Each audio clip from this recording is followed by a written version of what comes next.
Good afternoon. Good afternoon. Welcome to the Virginia State Conference NAACP 2019 Lobby Day press conference.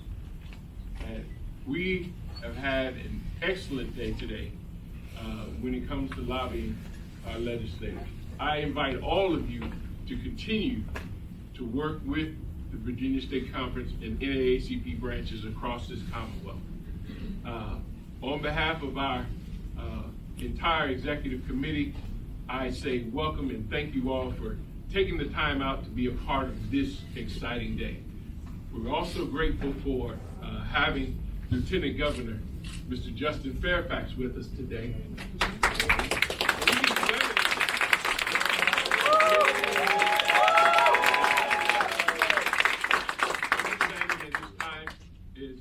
Very valuable, and we want to make sure that he continues to do the great work for the Commonwealth. We're going to hear from him, and then I'll come back just to speak to you about some things that are going on at Virginia State Conference. So give another round of applause to the Lieutenant Governor of the Commonwealth of Virginia.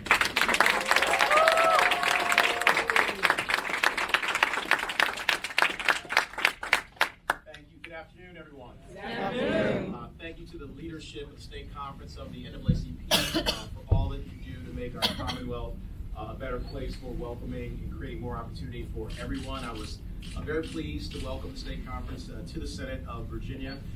It's 80 member chapters. I myself am a proud life member of the NAACP, and so I know about the work this incredible organization has done for the last 110 years. Since it was founded in 1909, and how it has remade the promise of opportunity in this country. I know you were lobbying today, and grateful that you took the time out to meet with our legislators. And I want to recognize my friend Delegate Sam Rasoul and give him a round of applause. Yes. And you're tackling the critical issues of our time around creating more economic opportunity, clean and renewable energy in our Commonwealth, dealing with criminal justice reform and ending mass incarceration and the school to prison pipeline, and making sure that everyone has their voting rights protected and expanded. And so we are on a march for progress. We've achieved so much with your help over the years, and we look forward to achieving so much more. I did just want to very briefly mention we had something special happen on Monday, on MLK Day. As many of you know, last Friday, I renewed for the second year in a row my protest of the honoring of Confederate General Robert E. Lee. And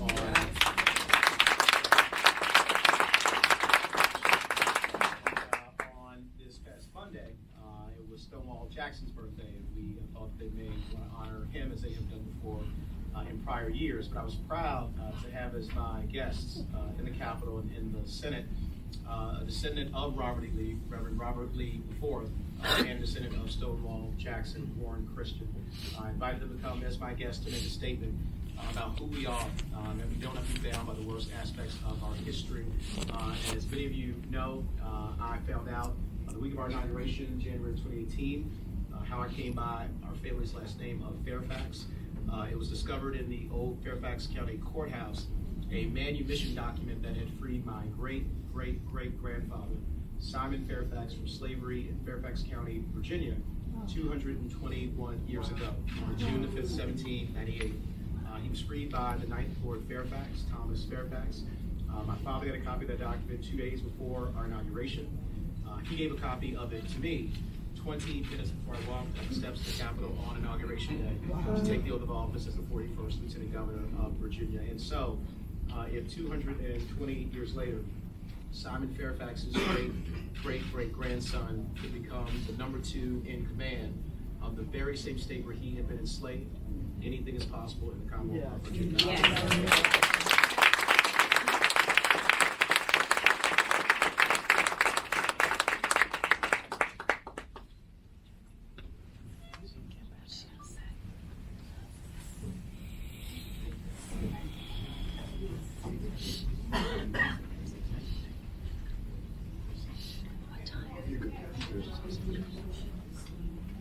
So again, the NAACP is fortunate to be able to work and stand beside our elected officials and in making change in Virginia.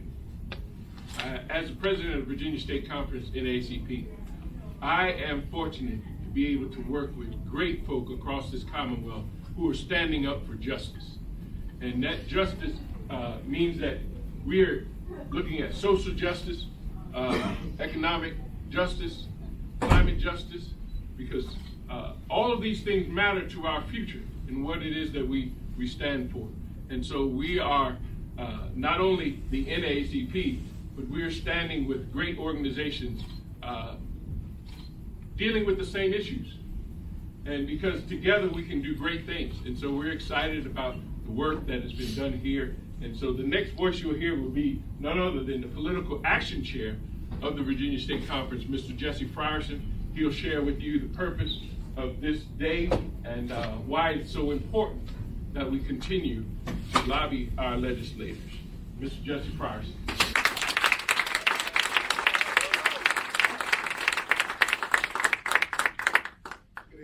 Good evening.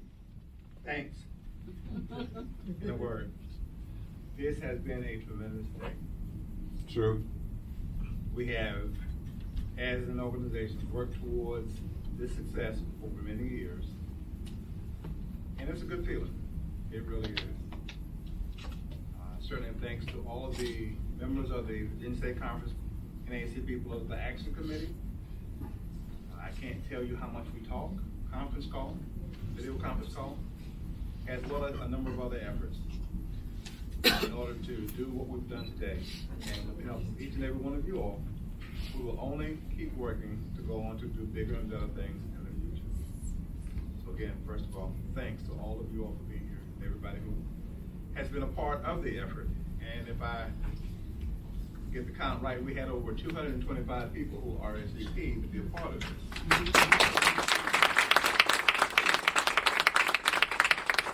Very significant. If you all, what the purpose of the Virginia State Conference NAACP Lobby Day is just what you all see right now. Just what you all have seen all day today. A number of persons throughout the Capitol, throughout the Pocahontas building here, wearing NAACP lanyards to say, hey, look, we have issues that are of concern. We want you all as legislators to know what those issues are, and we are here to advocate for those issues. For a number of years, the presence of the NAACP has not been what it should have been in the past. And certainly the goal and purpose of our efforts is to change that now and forevermore in the future.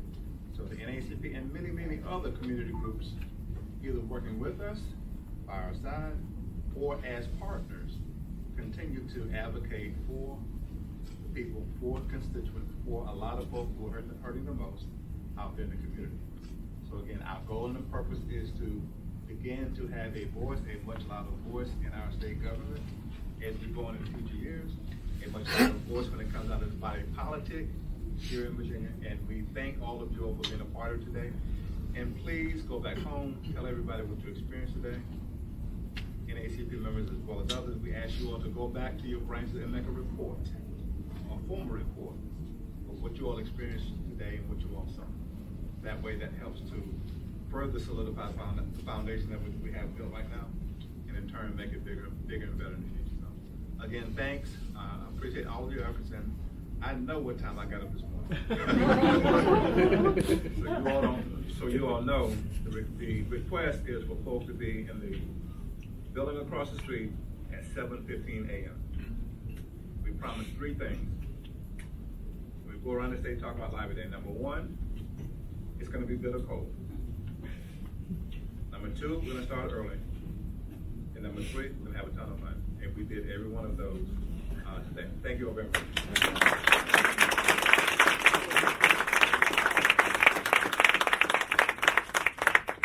And so, as you've had fun, I think I missed out on some of the fun part of it. But yet, I was able to spend the day with some great folk across this Commonwealth. Some 40 individuals who are working on a project that is so important to the Commonwealth of Virginia. And so I had the opportunity, while you all were going through the Pocahontas building and enjoying the House and Senate, I spent the day with the Deputy Secretary of the Commonwealth, Ms. Tracy DeShazer. And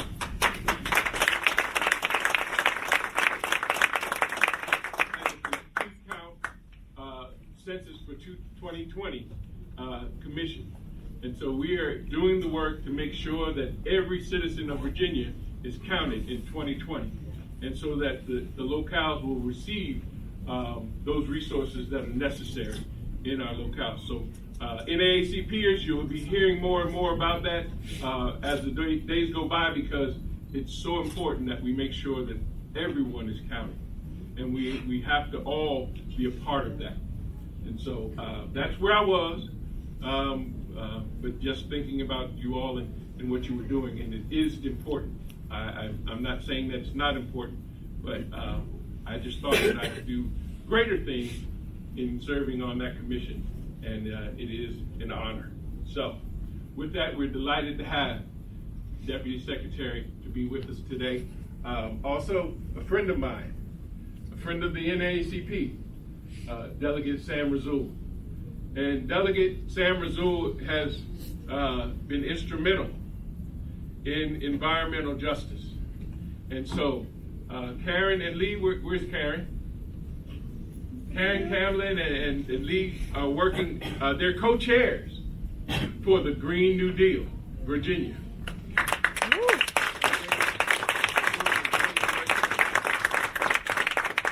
We need a change. Early on, I spoke about we need a change, especially when it comes to environmental justice. If climate justice is real, and we need to be proactive in dealing with those issues. And that Green New Deal Virginia is one way that we do that. Offering alternatives for the citizens of Virginia. And it's not just going to benefit us, it will benefit our children and our grandchildren and those to come. If we don't change, there may not be a Virginia. And so there has to be change when it comes to climate justice. So with that, I introduce to you Delegate Sam Rasoul, and we are delighted to have him with us today.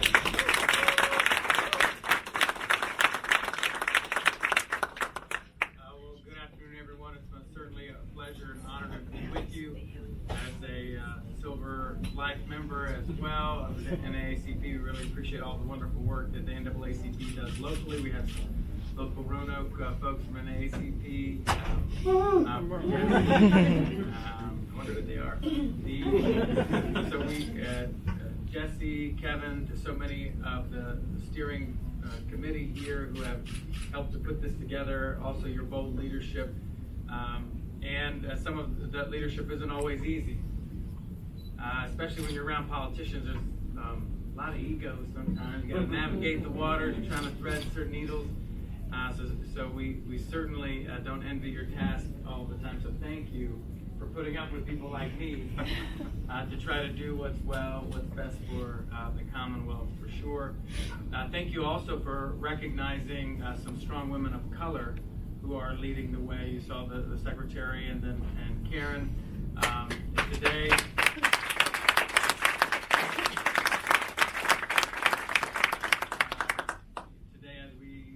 About the Equal Rights Amendment, it would be lost upon us not to really recognize the bold leadership.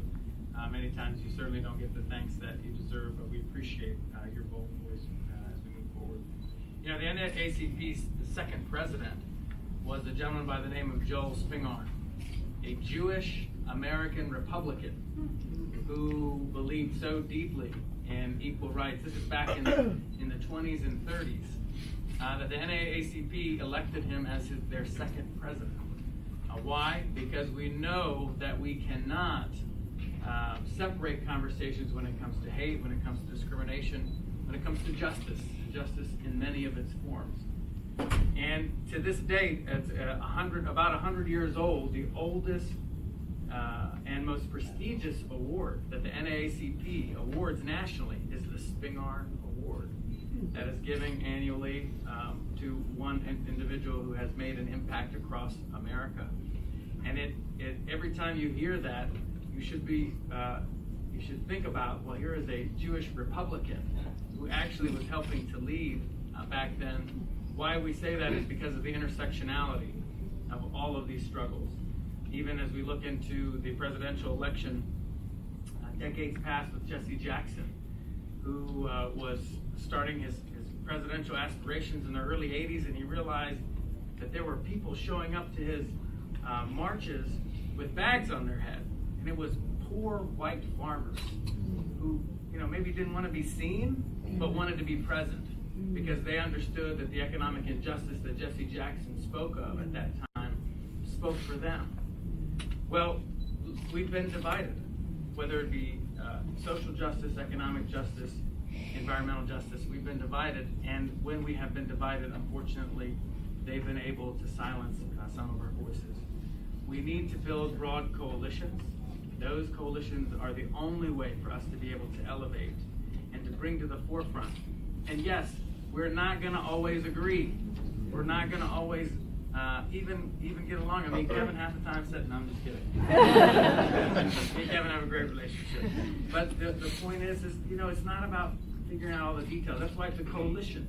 We're not asking for unity where we all are one voice. We're asking for coalition where we appreciate and respect that we have so many individual voices, but we can set and support common goals, and we can work together towards those common goals. That's why it's so exciting to see such a broad array of folks in this room that are fighting this good fight. Thank you for supporting the NAACP. Thank you for supporting Green New Deal Virginia and coalitions that are going to fight for justice in all of its forms. Appreciate it.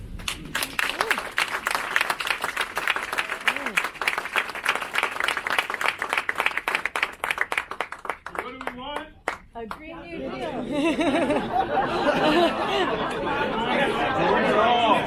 All or nothing. Justice. What do we want? Green New Deal. We want justice. Hey, We want a Green New Deal Virginia as well. That's part of justice. Yeah. We want justice, and we want it now. Yeah. So one of the things that we are, again, working on is working on redistricting reform, because we need that. And as I mentioned before, the census is so important, and that census will help us in doing so. It's not that far off, 14 months away from the time that we're going to begin the census. We are delighted to have with us Brother David Hunt from Food and Water Watch. And we'll hear from him at this time.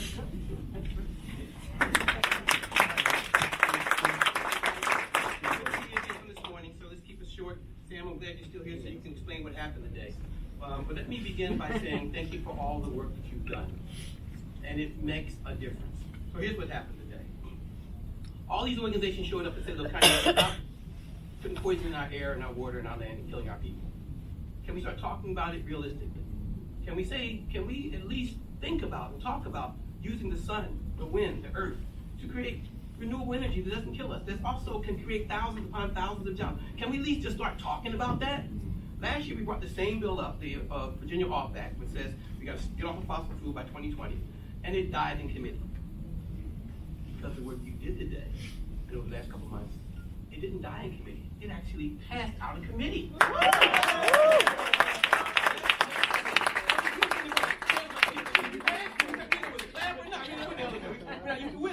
But look, did we win? I don't know. So now there's going to be a floor vote. First time in history, a major floor vote on a bill that is so looking into the future, say, can we at least stop the madness?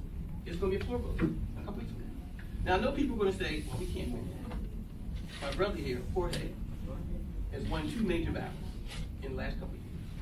First of all, the Republican governor in Maryland said we will ban fracking in Maryland.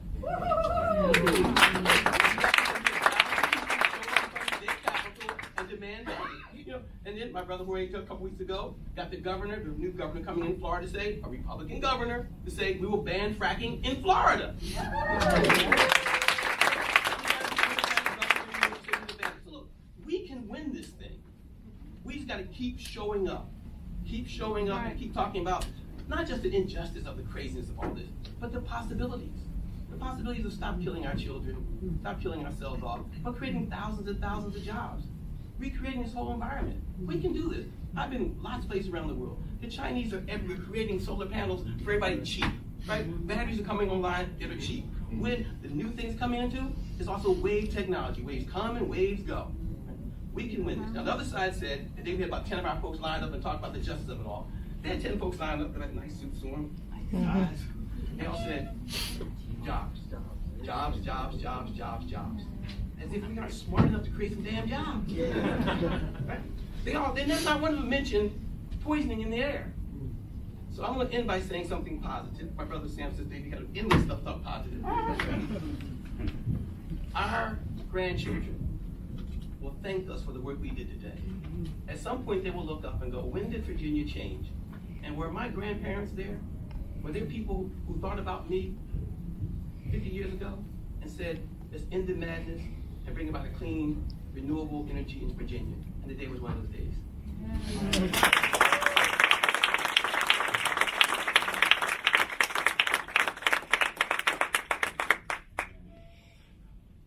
So along with the Food and Water Watch, the Green New Deal Coalition, we have ministers here who are from Baptist Ministers Conference, Goochland and surrounding areas, as well as the Richmond Ministers Conference of Virginia. So with that, we're going to hear from Pastor Emmanuel Harris.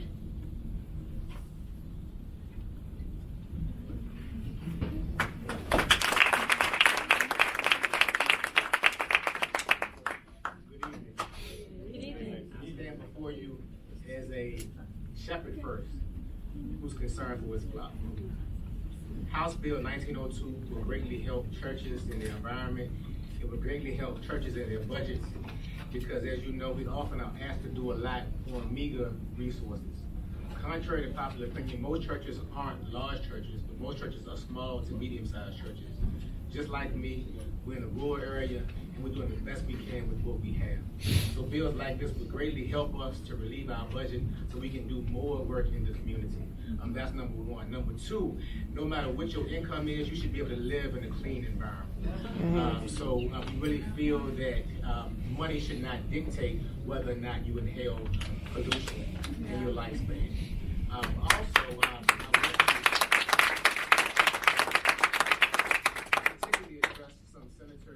Delegates for our area in Goochland, Senator Mark Peake, Delegate Lee Ware, as well as Delegate John McGuire, about some voting bills. The bottom line is voting should be easier, not harder. Yeah. Right. I heard an ideology today that people need to stand in line. And to me, that's the same as saying, let's do away with the internet. Yeah. Let's just go and pay our bills by hand instead of paying them electronically. Technology helps people, and Dr. King, if we're honoring his legacy, let's make it easier for people to exercise their right, not harder. It makes no sense to me or my daughter why they keep killing automatic voter registration. When you apply for a driver's license, why can't you check a box to say I should now vote?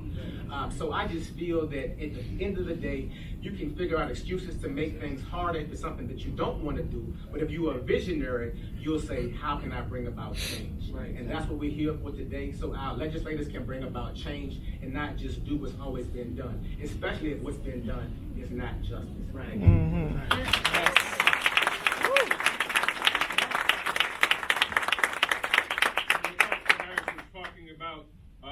Was the Energy for God bill and how important it is for religious organizations as well as schools.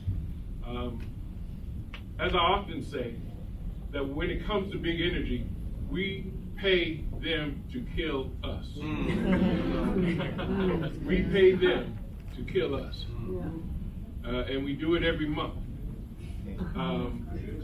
Yes. If you don't, you're in the dark. I'm just saying, but we pay them to kill us. And so when it is, there are opportunities and alternatives for us to continue to seek alternative energy. I think this bill, Energy from God, is a win-win for everyone. And so especially when it comes to schools, It'll cut down on costs for schools because we need the money to go to quality education. That's right. And so I'm going to ask Brother David Hunt to come back to just speak on the interview from God Bill. Excellent. Okay, thank you, brother. I'm sorry, I got so excited about that. We got to talk about this. All right. So the first thing was to talk about a vision for down the road. But we need something right here, right now, emergency, right? And so what we've said is that a number of the utility companies have overcharged us. Everybody here knows it. No need to hide from it. They've overcharged us, and they took the money. And all we're saying is, you know what? Maybe we can have some of that money back, so that we, at our religious institutions, can put some solar on our buildings, reduce the cost, clean the air, and maybe even provide some solar for some of the folks in our surrounding neighborhoods. It's a simple ask. Maybe we can take some of that money and take those buildings, government buildings, which we all belong to us, and put some solar or wind on those. And maybe, again, reduce the cost of government and create some jobs and stop polluting the environment. And maybe we should take some of that money and put it into our public schools and some of our colleges, public colleges, all around the state. And put, again, some solar or some wind on top of a very simple thing and create some jobs, clean up the air, and reduce costs to us. That's what this bill does. This bill says to Dominion and to other utility companies, we want you to set aside $1 billion for a 3-year project, demonstration project. We can prove in 3 years it'll work.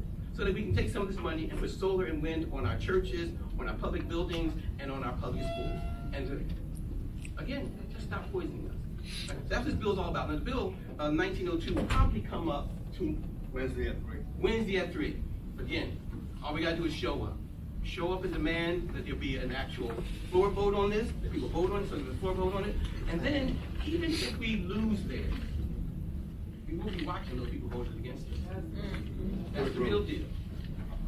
We will be watching the people who voted against us. We'll be saying to them, why did you vote against just giving us some energy from God for our institutions? Why did you vote against? What children are saying all around the country? Please help us save our environment. Why did you vote against that? Why did you vote against putting some energy, some solar energy and wind on our city halls, on our town buildings? Why? There's no answer except for, you know the answer.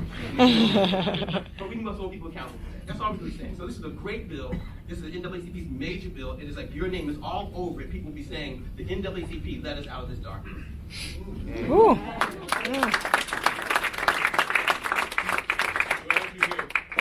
There is great work being done. There is great success in the efforts that when we do come together. But I encourage you to not allow this day to be the only day that you come to speak to the legislators. The work of the NAACP will continue. The Political Action Committee will continue to be here throughout the session until the end.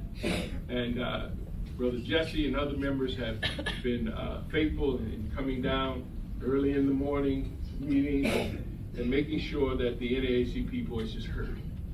And so, again, I applaud all of you for the work that you've done today, but it doesn't stop here today. We must continue to work.